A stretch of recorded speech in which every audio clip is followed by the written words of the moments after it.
film starts with a boy named Marcus, who is being taken away by the police. We see a lot of sadness on his face. At the same time, his mother and sister are also there, very saddened by his departure. Marcus's sister, Billy, tells the story of their family. They have been living in a city in America, Salem, for many years. The history of Salem is very scary and dark, as many witch trials took place here in the 17th century. Innocent women were killed, accused of being witches. Billy goes on to explain that she lives with her mother and two brothers. One of them is Marcus, who has just been taken by the police, and the other is younger. Her uncle also lives with them, but he is a lazy person. The story then takes us back to the past, where we see Billy's two brothers. One day, while riding their bicycles home, the younger brother hears some strange noises from the jungle. He follows the sound and finds an old, ruined house. Inside, he discovers a knife and a diary. His older brother, Marcus, arrives shortly afterward. Seeing these objects, Marcus quickly snatches them from his brother's hand.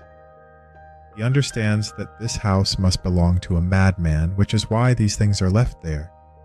He tells his brother to leave immediately, and the two of them head back home. On the way, two girls start talking about Billy.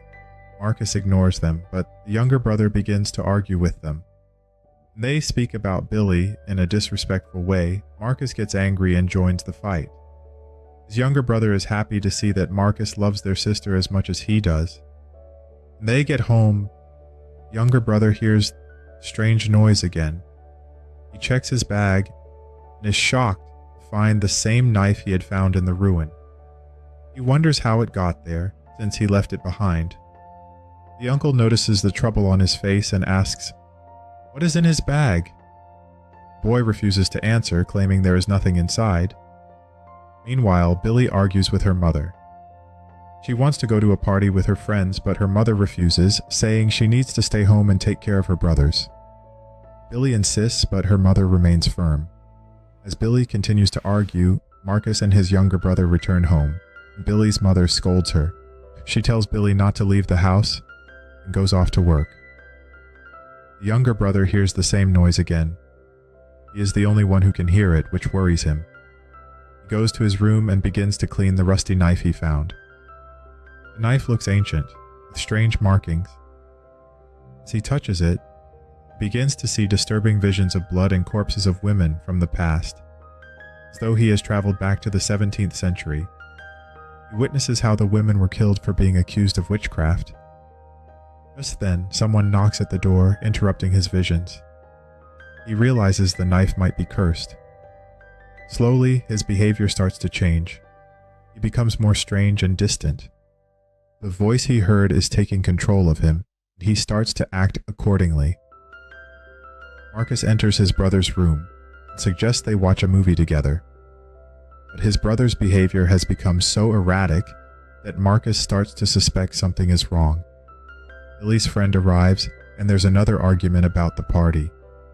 Billy's uncle tells her it was their mother's rule that she couldn't leave, but Billy insists on going since her friend has come to take her. Meanwhile, the voice inside Marcus's younger brother continues to control him, and it seems as though the spirit has completely possessed him. The spirit wants them all to stay in the house and play a game, as written on the knife. No one understands the rules of the game, but the younger brother insists that they must play. Marcus, confused and worried, tells his brother he and Billy will go to the party for just 2 hours, and they can play the game while they're gone. The younger brother becomes enraged and demands they play before they leave.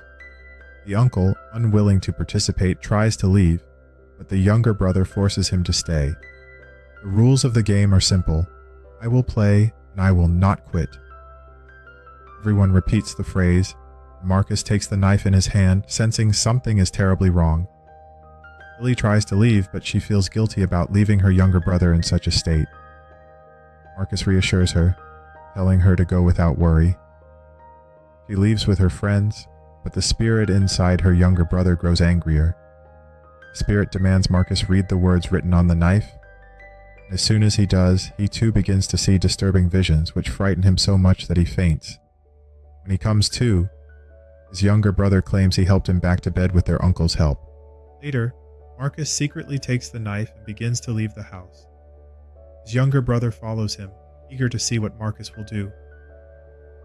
Marcus locks himself in the bathroom, where he sees a vision of a boy's soul with a cross on its forehead.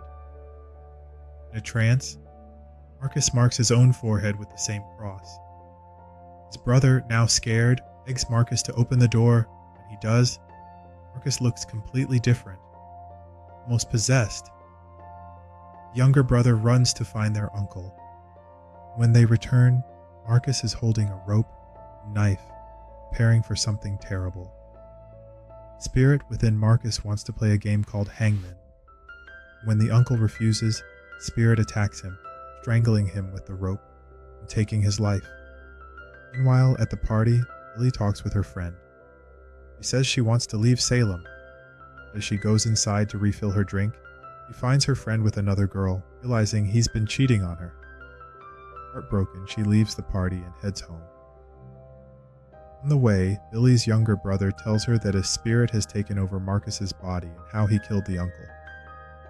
Billy doesn't believe him until her friend arrives, terrified, telling her about Marcus. Billy now believes him and decides they must save Marcus, and go to the ruins where Marcus's brother found the knife and diary.